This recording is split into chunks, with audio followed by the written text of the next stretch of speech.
When did you first grow curious about the paranormal? Dare you dig deeper? You are listening to House of Asher.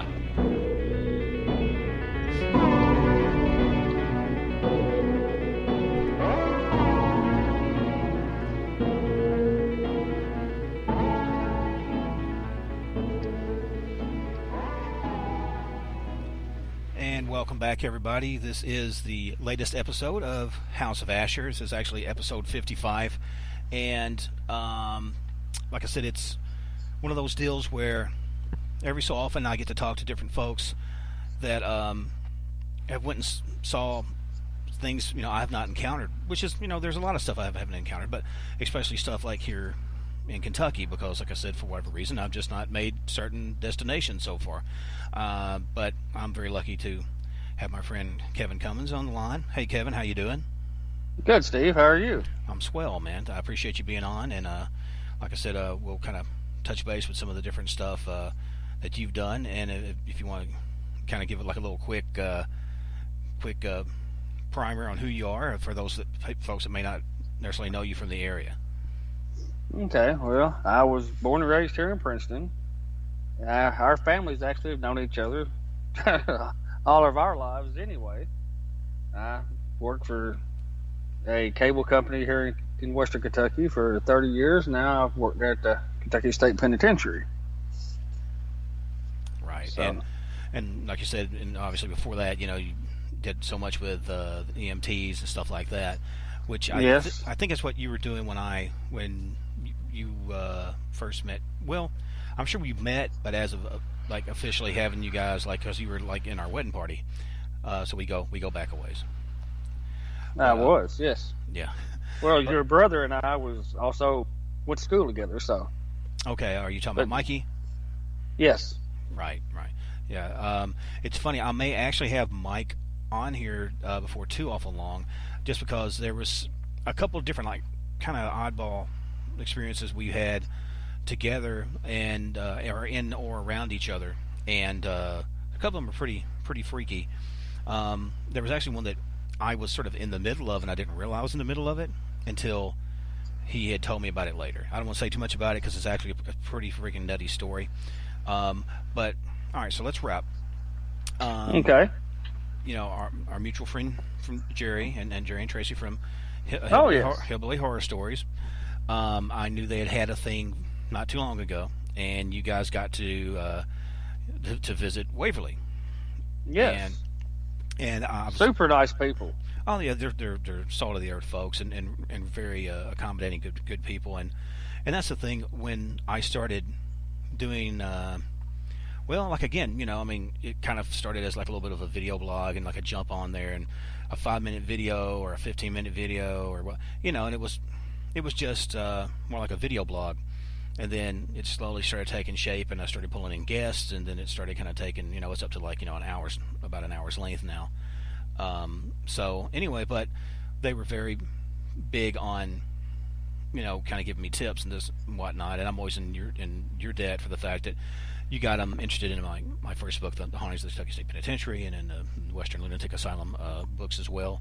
And I actually when a local boy tries to do something good, you got to back him as much as you can. Well, yeah, rock on. I mean, and I appreciate that. And it's just, again, you know how it was, man. I had no plans or any sort of inkling that it would become what it had become, any more than I thought that I would get back into doing radio and actually having our stuff aired. Which I really should say that I don't say it a whole lot in these recordings, but I really need to do a shout out to 103.3 WPKY, your hometown radio station and home of the Tiger, and they've been very good about putting me on Saturday nights at 10 p.m. Central Time for those who aren't in the area, because I forget that I've got. I mean, it's not like I've got a billion listeners, but when you do have some folks from Australia and here and there, and it's like, what do you mean 10 o'clock? I mean, there's like 20 different 10 o'clocks across the world. So, oh yeah, with Australia, several hours difference. So yeah.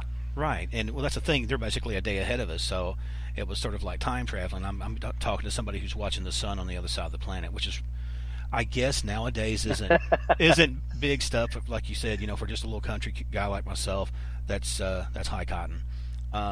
Yes. So anyway, what I knew of you is that we both have interests in, curious things, paranormal things, folklore, wives' tales, all that, kind of hill country stuff and all that. But one of the places I never checked out was Waverly, and part of that was because I was generally never in that area. Generally hardly ever travel that direction. And like I said, it's, it takes a little bit to get in there. You have to pay a little bit ahead, and generally I'm, with a house full of kids, I'm kind of broke, so just never made it up there. I understand that one. Which, I was this close to actually going up there the day that you guys invited me up there. It's just with everything. This was right before my grandbaby showed up, and so it was like, yeah, I can't justify it. Yeah, I know how that grandbaby thing is. I just had my son just had his second, so. I know, man. Congratulations. Thank you. I'm gonna have to. As well to you. Well, and thank you. And it's not to get off into it too deep, but yeah, it's really weird because, you love your kids and you bond with your kids, and you think, and I'm like, well, man, I don't know, this kid may not latch on to me like that or whatever, and it was just boom, just instant love. You fall right in love with them. Oh yes. And I wouldn't say easier than your own, but it's just different. You've got the years, hopefully, of a little bit of learning and things and of that nature, and then so you have you kind of can step back and you go, okay, I think I got this. Yeah.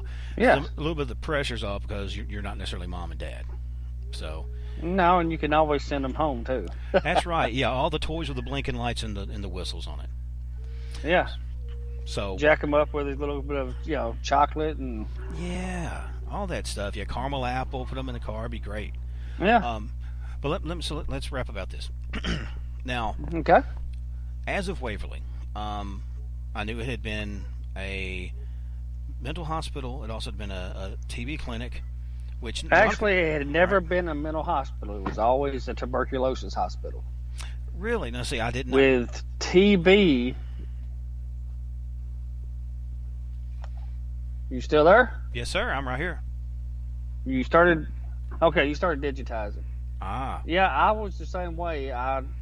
They explained to us when we was up there that the differences between a mental hospital and what they done was TB has a form of tuberculosis that does infect the brain, and they had a small section that was devoted to that. But they was never a mental institution. I thought the same thing until we went through the introduction with them.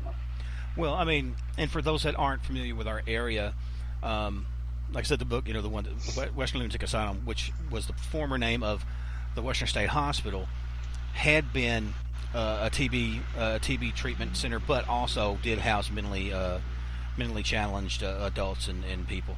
So that was just my thinking. Was like, oh well, I guess everywhere's I know where like you this. get that. Yeah. What we all hear is a sanitarium and a sanatorium. Right. There's two different words, but there's a big difference. Is where they explained it. Yeah. Well, it's kind of like a hotel and a motel. It's just little small inflections difference, but it makes, like you said, it makes all the difference. Yes. Well, the thing that I really dug about it was that, and again, it was one of these things. There's a certain thing, and to a point, I willfully, honestly, didn't go to it early on, just for the fact that it seems like it was very hyped. And so usually when I have dealt with stuff, sometimes it's been very big, very well hyped. It's sort of like, either it's going to be very played out, or it's going to be, it's going to be kind of like almost like a tourist trap. You think, oh well, man, everybody talks about it. I'm going to go to the restaurant down the street. I'm going to see the places not everybody goes, which is why I wrote about Western State Hospital. I would have loved to have written about Outwood, but I just didn't have enough firsthand accounts, and I really have a good idea of the physicality of the old structure and maybe pictures. Speaking of Outwood, I would have loved to went in. I remember the old buildings at Outwood, but never got to go in them. They tore them down before I had a chance to go through them. Right, and that's the crazy thing about it is that that was one of the few buildings, especially of that time, that they really knocked down. Because like you said, Waverly's been there for ever and a day. Western's been there for a day. The Kentucky State Penitentiary's been there and going and open.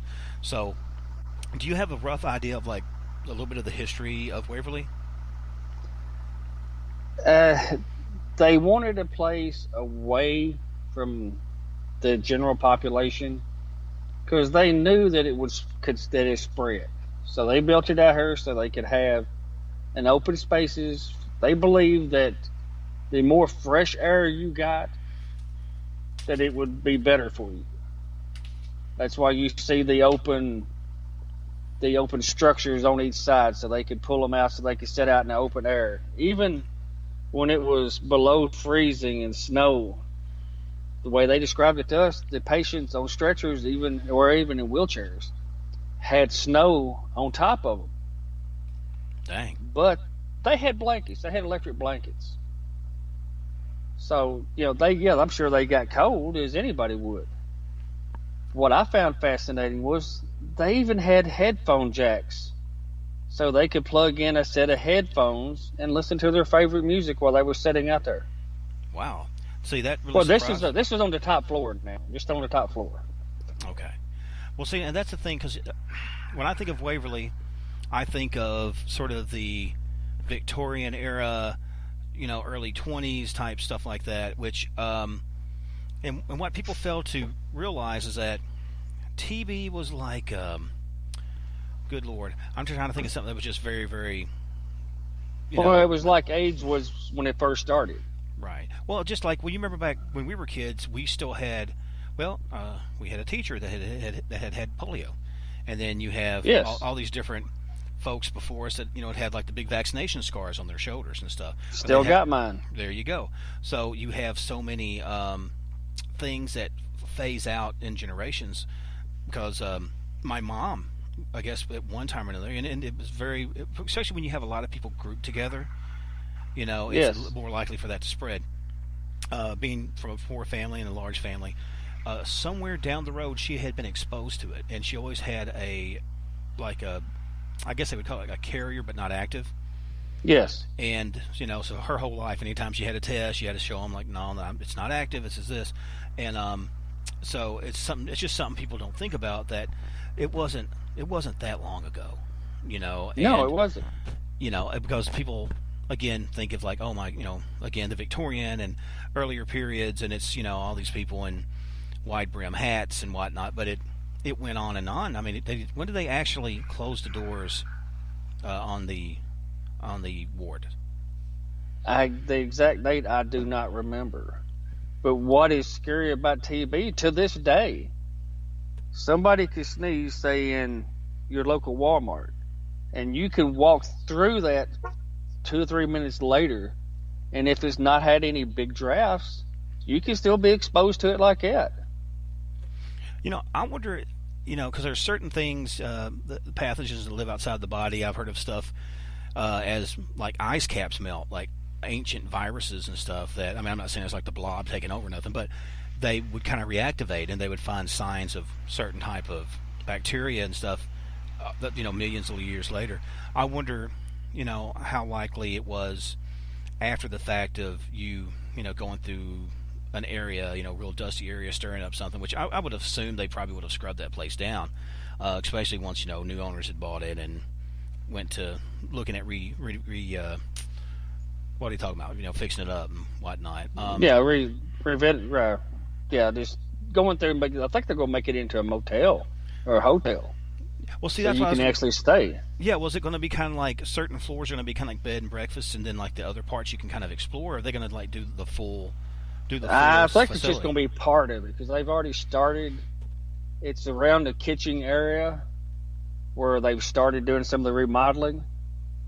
But for a spot here close to us in Western Kentucky, Ediville, Catawba, there was a lot of the typhoids and stuff like that was buried with the Native Americans. And they were really cautious when they dug those up to move them for, to keep people from getting into them and put them in a safer location, that they was worried about those coming back. Well, and as well as I do, visiting LBO and things like that, there are large swaths of graveyards where it's primarily infants, Yes. so many months to maybe a few years. And it took me, part of that thing is you find something and you have to start researching it, where they had basically had, I think they called it the Spanish Lady or something, had come down the waterway, because it was back in the day when everything traveled on water before they had a lot of the trains through here. And people would come off, and I'm assuming they probably have rats or sailors or somebody that had picked up something, and they'd go to the mercantile and get some sorghum or something for the boat, and boom, they carry it home, and wop wop wop, just like dominoes. And took out huge swaths of kids, and it did, yes. And it's that easy. And what people don't realize is that, I mean, not to scare people, but it's just a fact. Contagions happen every day. Pandemics happen. Well, the flu was like that. It killed thousands of people. Right. Well, do you remember that old? Good Lord, I don't know if they had that in school when you were a kid, where you do like the Oregon Trail, and you're like, okay, and you're going across country. It's like, well, you cut your hand on a plow, you're dead.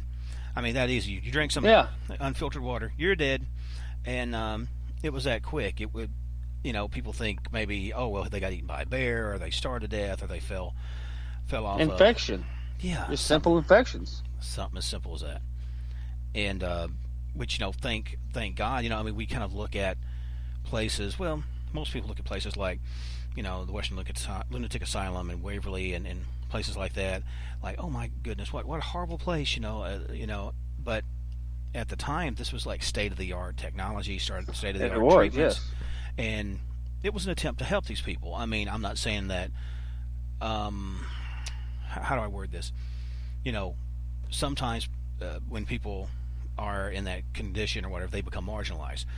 They're sort of pushed outside. Almost, I'm not saying like a leper colony, but that type of thing of going, well, we can kind of treat them a little bit different because they are not what we call polite society, due to the fact that they're dealing with these different issues.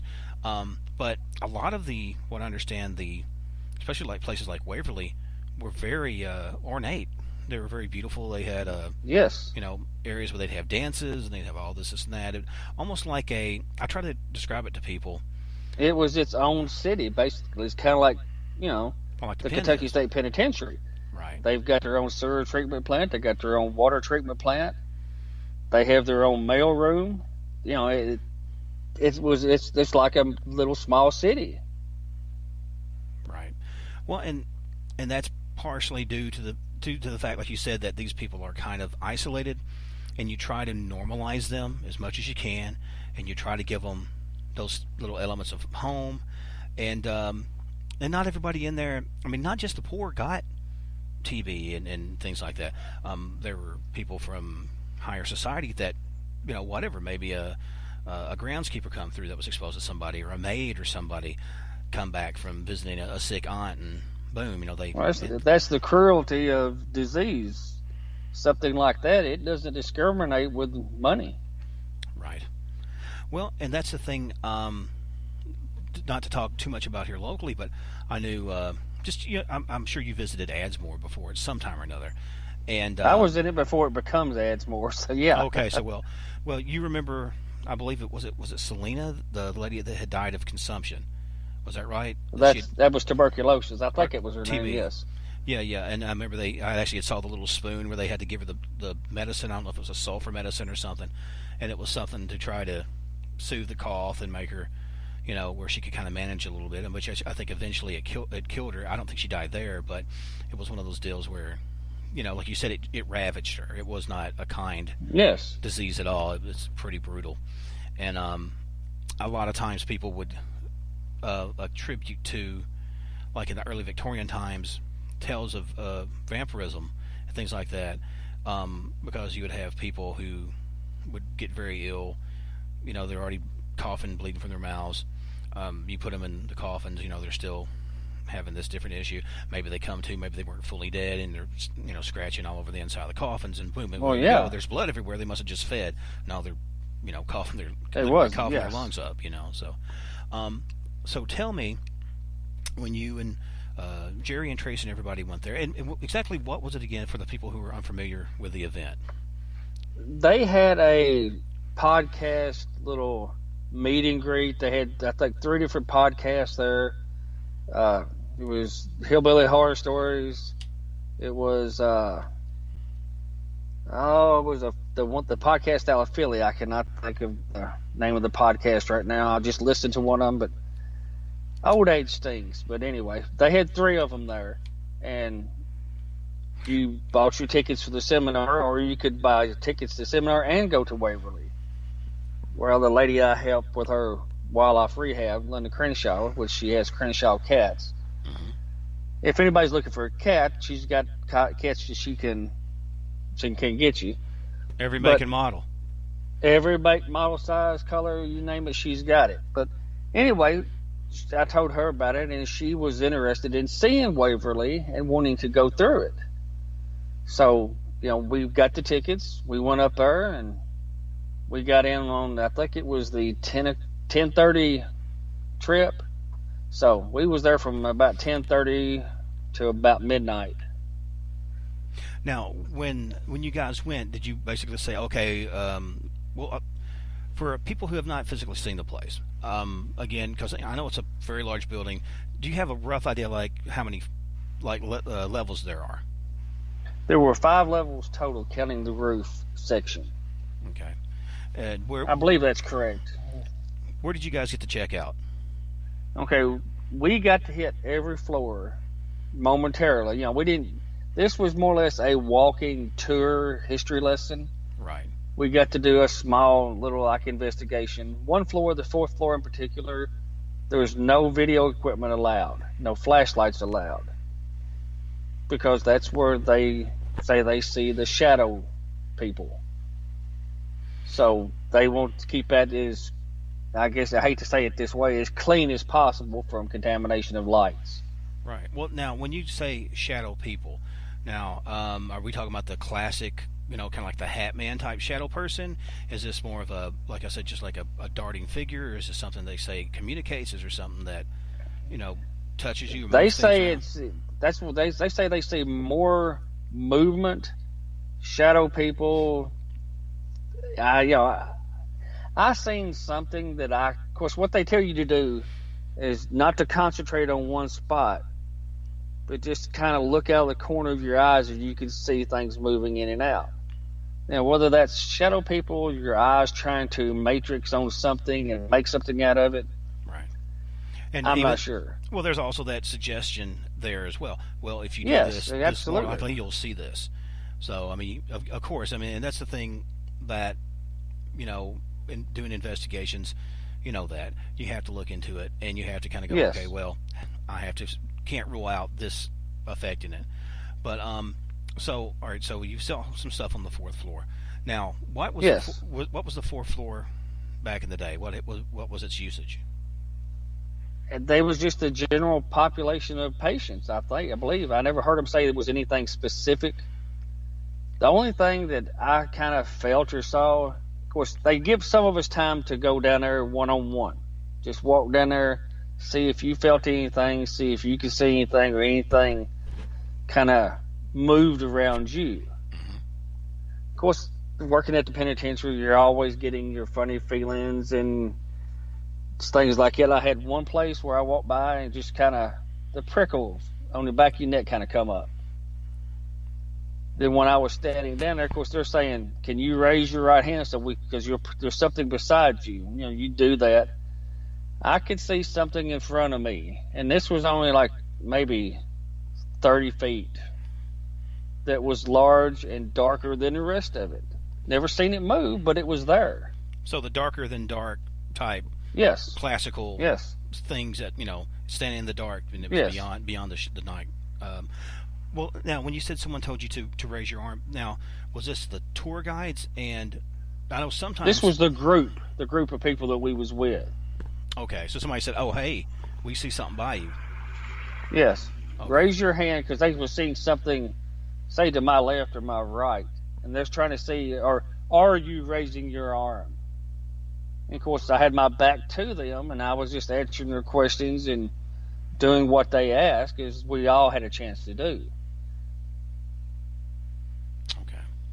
Well, see, I didn't know, because I know sometimes when people go on tours and stuff, you know, they'll have like a psychic medium with them, or they'll have someone who's, you know, had been there so much to go, okay, well, this is generally where you're going to encounter, you know, this lady. They have had so many reports at different locations, they kind of know it's just, the term says hot spots, that they normally feel something, see something, something happens. Of course, to me, I walk around a building that's older than it every day, so walking around a big spooky building to some would just terrify them. To me, it was just like being at work. Right. Well, see, and that's the thing that people who haven't been in those type of layouts and those type of situations just don't, you know, they don't get. You know, it's trying to describe something they've never encountered. You know, maybe from other than postcards or watching it on television. But it's a whole different world when you're walking inside these large, you know, stone buildings. Now, obviously, you had some stuff going on 4th floor. Did anybody happen to? Which you said that's the floor that no one does any videos and stuff like that. Did anyone happen to maybe do any sort of EVP work or anything like that particular floor, or on the other floors? No, like I say, this was more or less a walking nighttime tour. Now you could go back and you couldn't go back that night, but you can go back for like a 6-hour overnight tour, or if you've really got the big bucks, you can rent the entire place, you know, for a night. But a 6-hour night tour, you know, is like $80, I think, $75-$80. That's a hit. And you get to take, yeah. And you get to take any kind of equipment in you want to take. You know, but I think for the entire night, it's you know, from dusk to dawn, just you there, it's over $1,000. Jeez. Well, you know, I'm surprised. Well, there may have. And that's done a group this. rate. You know, you can take as many in as you want in, like 10, 12 people. Right. Well, I'm surprised they haven't had smaller, you know, little independent film people, you know, doing either recording for, you know, History Channel or whatnot, and doing a segment on there and doing that. Which, I mean, they may have. So I guess I shouldn't say that. But now, so obviously you went in there. You said you've had some experiences on the 4th floor. Were there anybody else who either had experiences on that floor or on the consecutive floors that you may have visited?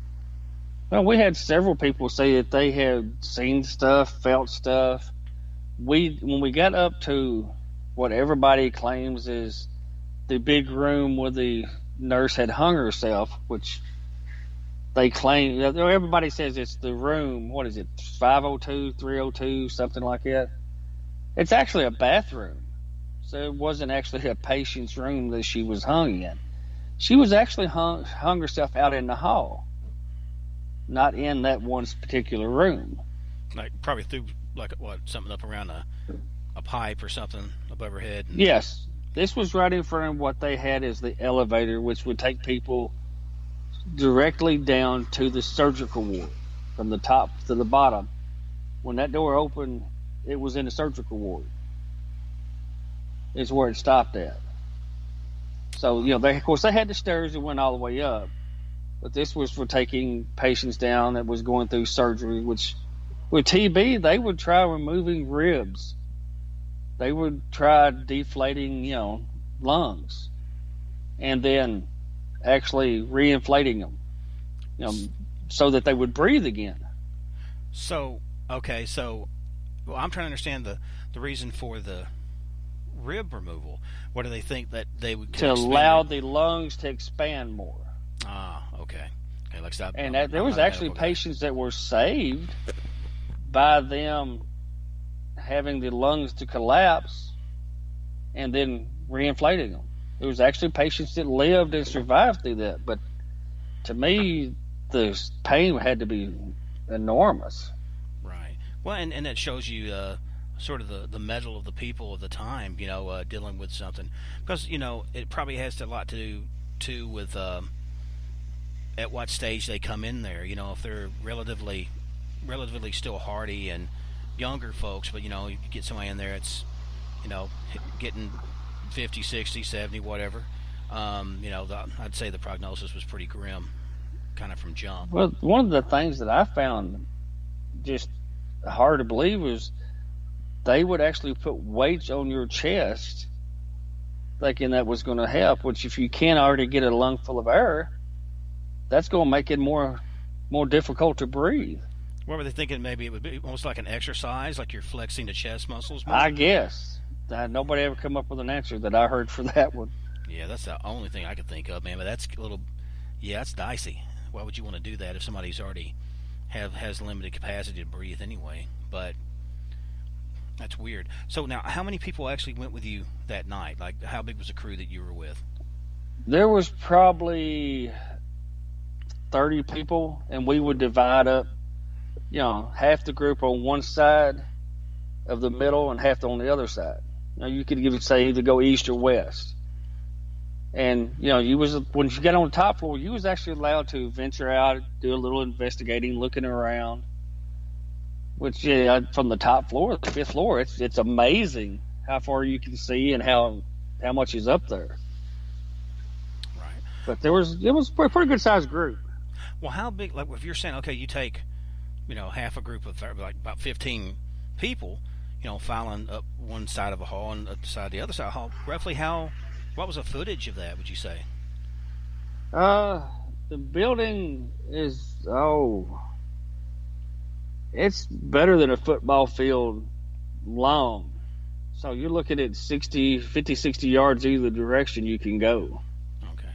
And like the width of it, I guess, would be like 25, 30 feet? I think the building itself is like maybe 60 foot deep from front to the back.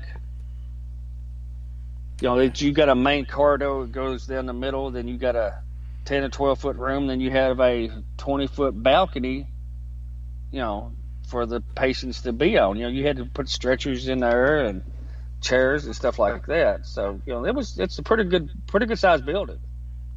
Right. Well, now was I know I'm touching a lot on Jerry and Tracy, but now were they actually part of the group, or were they? Yes. Okay. So everybody. They made 2 tours that night. They actually went on both of them, and I know Tracy was terrified to go on it the first time, but the second one she seemed like she was doing pretty good. Yeah, she's actually the one that pointed out the headphone jacks, to me when I was up there. Well, I know it's so funny because, like you said, she's just a really sweet lady and stuff. But Jerry is too, and it's just I could just see her eyes big as saucer plates, looking around trying to. Do you see it? Yes. Which yes. Which is obviously part of the fun. Getting a little bit of a scare out of all of it. Now, like I said, so I know you hit the 4th floor, you hit the balcony, or the upper floors and stuff. Was there anything that stood out, beyond the one thing that you talked about, kind of seeing a shape on the 4th floor? Was there either? To me, there wasn't. Of course, like I say, I'm used to walking around a building that was completed in the mid 1870s. Mm-hmm. Of course, the one I wanted to stay on was the body chute, just because it is so amazing the way it was built. And why it was built. It was built to bring supplies in. Right. Now, a lot of people. It was. Well, I was going to say a lot of times I've ever heard it referred to. They called it the death tunnel. Yeah. Well, actually, yeah, you could call it that because to keep the patients from seeing how many people they were losing a day, that's what they wound up using it for. Was to take their bodies, the people who passed away from the institution, because remember, they're sitting out on the open balconies. They can see everything that comes and goes. Right. So this tunnel was out of way, so they couldn't see how many hearses were actually coming up there per day. Right. Well, and I think that's just something that was indicative of the time, because I knew that Western State had that, and as I understand, KSP at one time had something similar. And I always heard, well, that's for inclement weather. If it's tornadoes and stuff, and they're walking them through and this and that. And I was like, well, most of the cell houses were connected, especially in the early days. There wouldn't have been any reason for that. So yeah. I think it had more to do with kind of keeping the morale down, keeping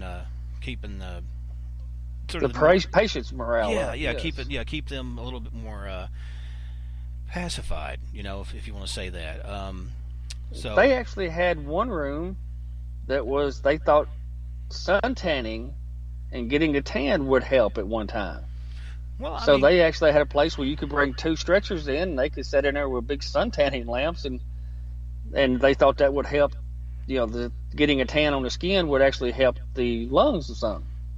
well, I mean, I'm sure it probably helped their morale and probably helped. I mean, if there's, like a UV light, the working with depression and things like that, which that might have just been a side effect of it, trying to fix the TV, and it's, oh well, apparently this works too. You know how it is, like they have some Yes. medication, like, well, this is supposed to work on, I don't know, this supposed to have been here for foot fungus, but it grows hair or something like that. Yeah. That type of deal. So, well, that's a trip. I mean, so are you planning on trying to go back up there again, or? Yeah, Linda and I, she said something about wanting to go back maybe sometime next month. Of course, the Halloween season, that's going to be a busy time for them, and they do actually have a commercial haunted house there that you could pay to go through, and it actually does go through part of the first floor. You actually enter around the body chute. So, but it would be a trip to go through it. Like, of course, we got all the spooks and specters that they dress up for. Right, like almost like a living history type thing meets a haunted house. Yes. Yeah.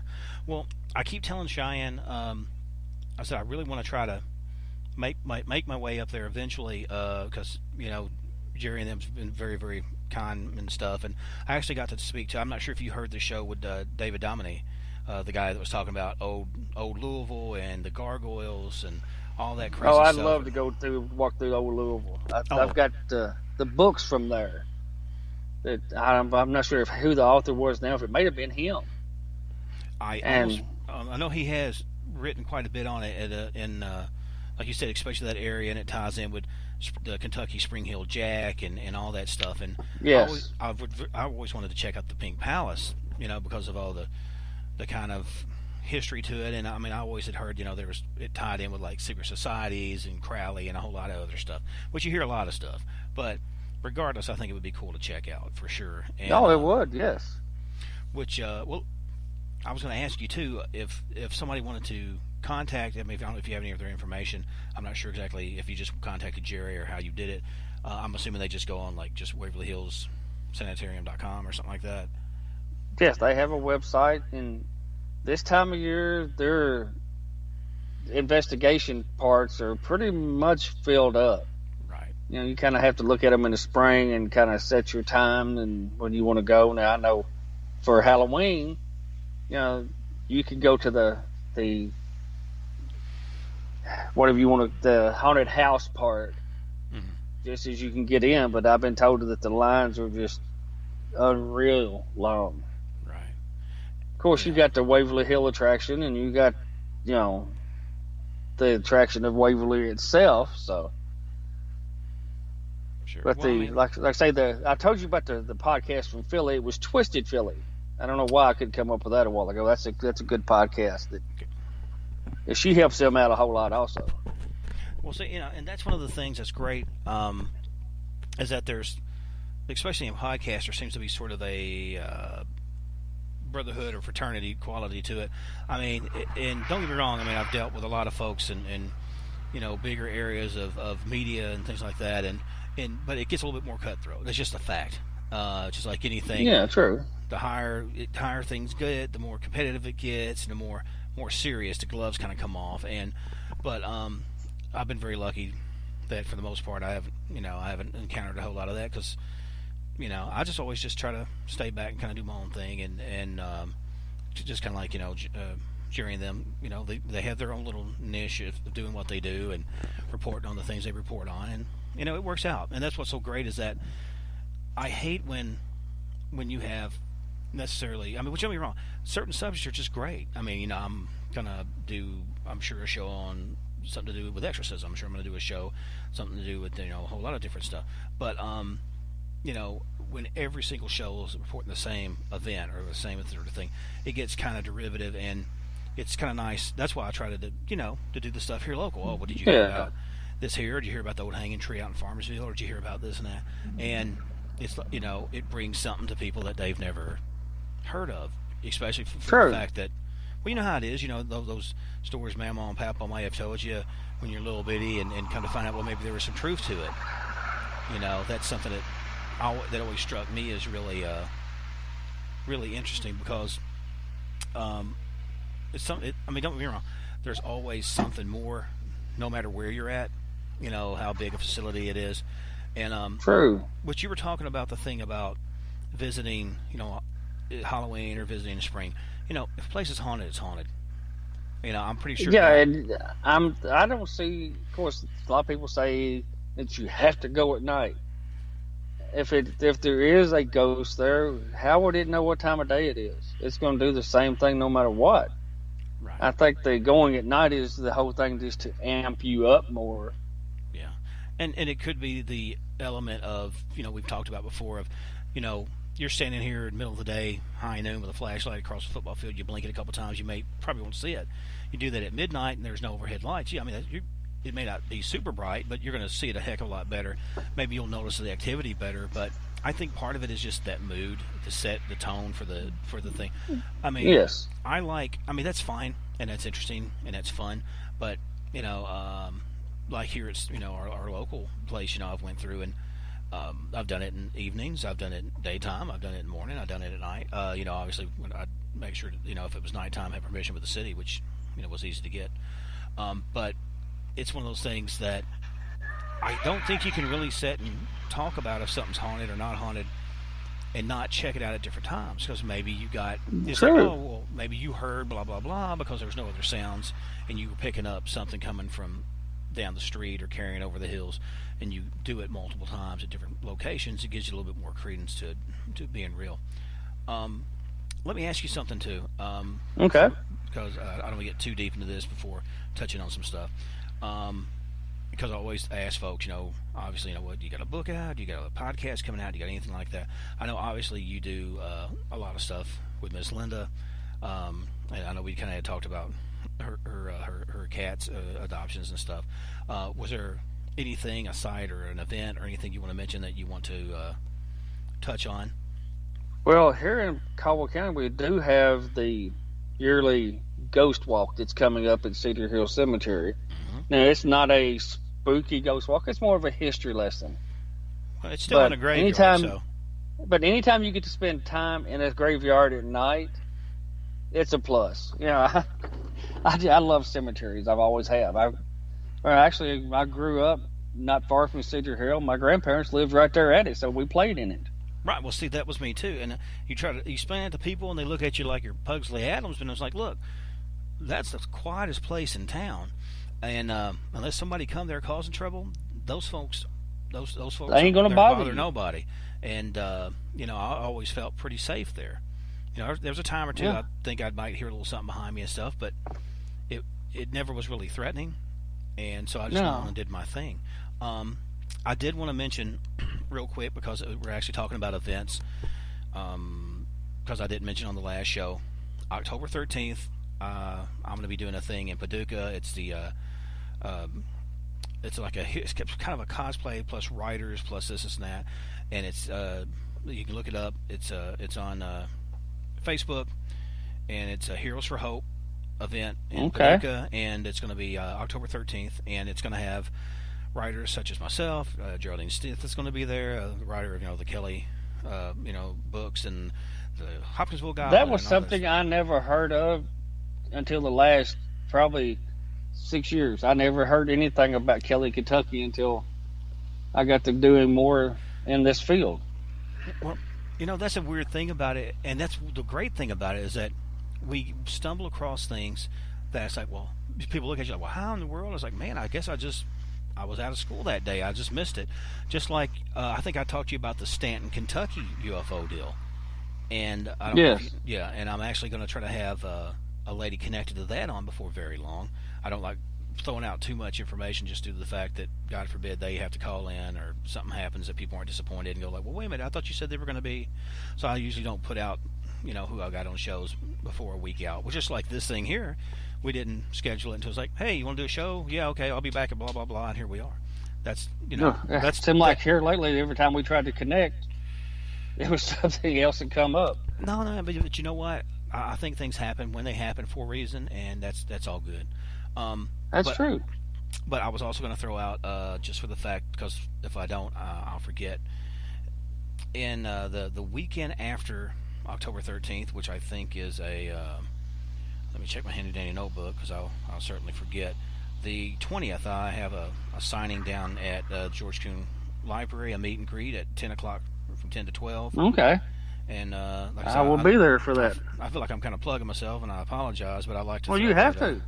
Well, it's just one of those things. I like to put it out there because people keep going. Well, sometimes they might go to my webpage, which I guess I should mention that too. SteveEAsher.com, all lowercase together. Which you can follow all this on YouTube, you can follow on Twitter, you can follow it on all these different sites and stuff. But yeah. Anyway, so enough plugging. We talked about a little bit that you did a lot with the EMTs and doing a lot of that. Yes.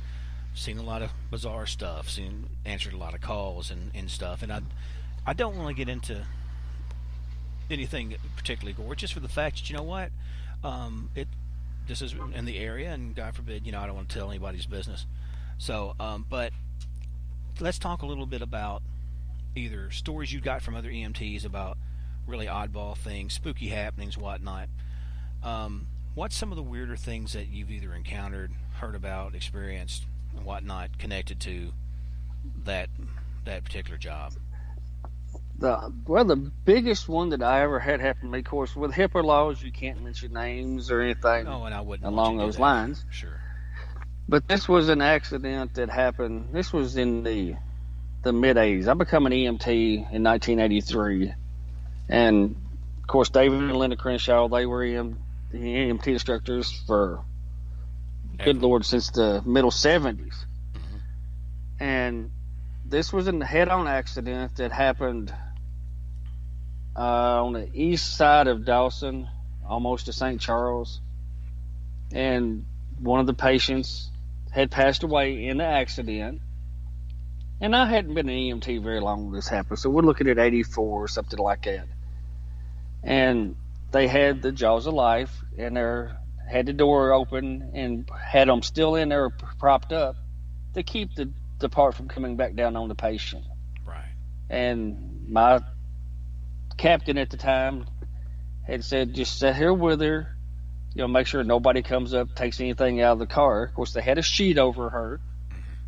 And I'm sitting there, and all of a sudden, this body starts moving. I spazzed because I've never seen a body move after it's been dead before. That was, like I say, I hadn't been an EMT very long. And I holler at my captain. I say, "Hey, Jimmy, come here just a minute." And he explained, hey, this sometimes happens. So yeah, they can freak you out. Yeah, you see, and that's the thing. I've talked to a few people. Like I'd actually, not real long ago, I'd had, I believe it was Ron Moorhead on, and we were talking about Bigfoot and calls and this and that, and there were some vocalizations and stuff that we were listening to, and spooked me. Like I said, obviously, I've worked down the pen and whatnot, but there's a difference when you're kind of alone off in the woods, hearing something that you're going, well, I've got this far to get back maybe to my truck. It's going to take me this long to grab maybe a gun if I didn't have the brains to bring it with me out. And not to mention it's probably a good 45-minute drive out of here before I hit a city road. This thing is going to eat me up in about 3 chomps if it wanted to. But the thing about, with that type of work, EMT or any sort of emergency response people, police officers or whatnot, you really have to take your hat off to them. And it's a dark, a lot of times it's a dark job, and it's one of those things. It's one of those things you either have to kind of get, I won't necessarily say have a gallows humor, but you have to be able to digest it in a way. It seems like some of the funniest folks I've ever dealt with were people who saw a lot of death, and or you have to learn to deal with seeing stuff like that. Because if you don't, it's going to eat you up inside. So you have to find some way to learn how to cope with seeing this. And don't get me wrong, I'm not one that's just going to tell you that stuff hasn't bothered me, because it has. But you have to learn how to deal with it on your own. But some of the darkest places were the suicides and the murders. You know, you walk in and thinking, okay, you know, where's this guy at? And you never know. You know, he could still be in there.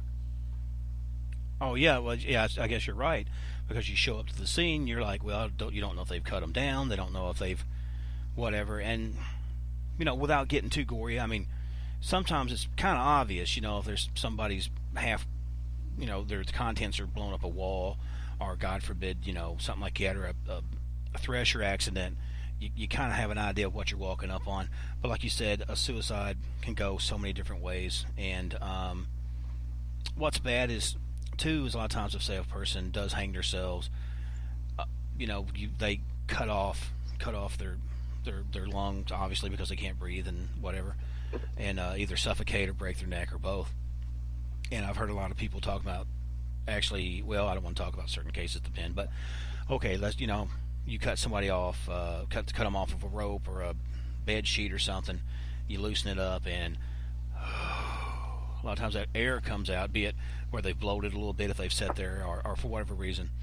That always freaked me out. And I'd heard stories, and tell me if this is true or not. Yes. Of people, they'll have them in the back, and I'm talking about, this isn't necessarily like 5 or 10 minutes after the accident, this might be 30, 45 minutes, and they're driving them, and they're on the gurney, and they'll hear like rattling, like they're like looking like, yes, what? And like, I'm talking about almost setting up. If they weren't tied down, they would probably set up. That I think that would be a game changer for me. I don't think I could do that.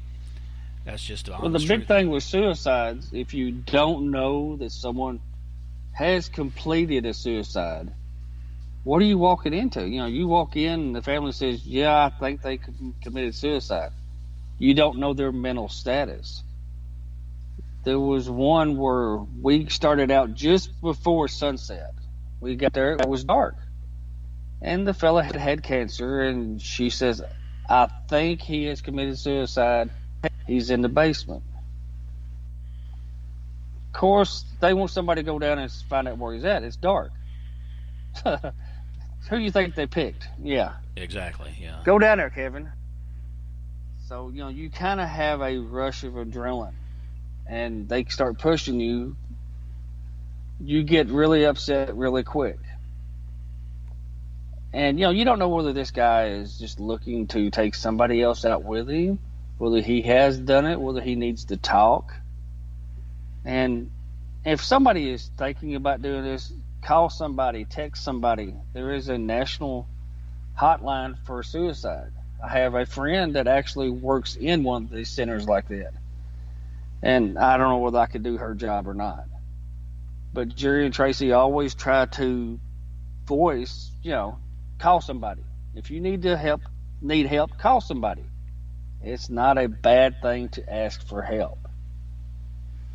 No, not at all. And that's the thing too, that, well, I mean, the stories I'd shared about, one of my friends that used to be on the team, and if you're already having issues at home or whatnot, or some sort of psychological stress, and just a wear and tear of living on this ragged world, if you don't have someone to talk to, and even you may have 100 people around you that say they love you, but if you don't feel worthy of the love, that's why depression is very, very insidious, and it is such a hard thing to fight, because it doesn't discriminate either.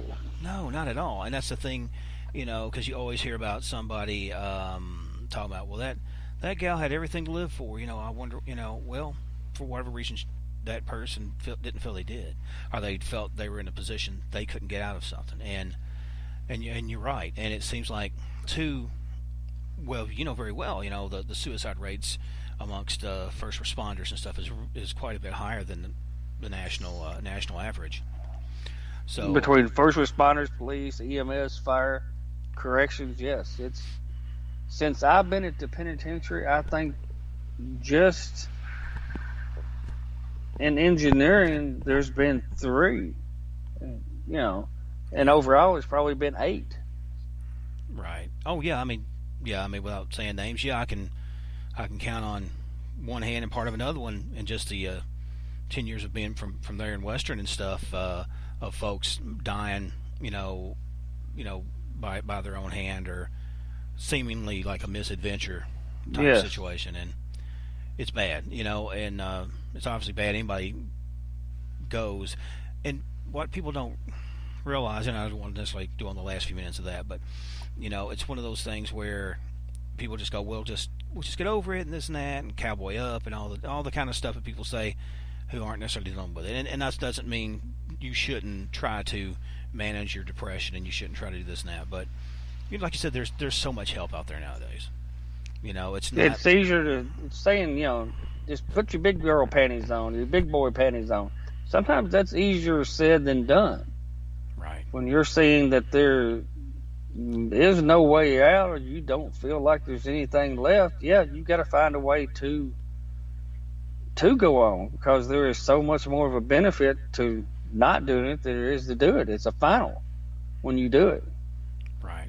Well, and certain conditions, certain medical conditions, it's not because everybody goes, well, that person took themselves up. Well, they must have been crazy. Well, no, not necessarily. And sometimes changing your medications, changes in, I've known of people going through different changes of life, and their body chemistry changes.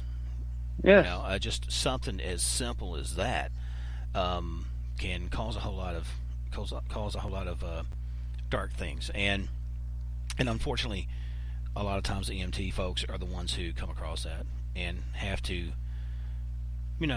pick up the. I mean, I'm comparing them to food, but they're the ones that's picking up the broken eggs. They're the ones that's cleaning up the mess that's left, and I'm in my debt, for the losses that we've had in our family and stuff. Oh yes. And I don't think that the positive things that's come out of some of the losses that we've had would have been possible if we didn't have the responders that do the job as well as they do, and with all the heart that they do, because it's very much a family, and that's, yes, it is.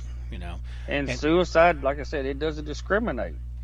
My brother and his wife both done it at the same time because they were elderly and they didn't want to be separated. Was it worth it? To me, no. I'd rather have them back. But I can't speak for what they was going through. Right. Well, I mean, if you see, we've just got a minute or two left, but you look at something like people in, say, World War II Germany, or in different situations where they know someone's getting ready to go into their house, they've heard all these horrible stories of what happens to kids and this and that. Sometimes, you would find swaths of families taken out. It was like, look, I would rather them go to sleep and not wake up than have them live through what's coming. Be it actually if it was going to happen or not. That's the stark fear. I mean, fear drives people, and sometimes people do really dark stuff because good Lord, you've seen the movie The Mist. I mean, spoilers, yes. But you know how that ended. If he waited 30 seconds, exactly imagine right. The difference it would have been there. Right, exactly right. And I remember watching that. Just mention that I watched that movie. I was so mad. I was like, "Come on, man!" But that's real life. That happens like that. But yes. But Kevin, dude, we're right there. We're at the end of our time, man. I want to thank you for coming on, and I want you to come back on. Hopefully, we'll be able to touch base and do some more stuff in the future, and talk about just whenever, brother. All right, dude. Well, listen, everybody. I want to thank you guys for tuning in as well, and you can tune in, all the time. I'll be, check out Spreaker, check out Conflict Radio on YouTube, and America's Most Haunted Network, who's going to be carrying my stuff on the internet. But until then, enjoy the day and go out there and love each other, love yourself. Don't be afraid to get a little scared. It's okay, and enjoy some of the things out there. But until next time, Take care and God bless. See you later.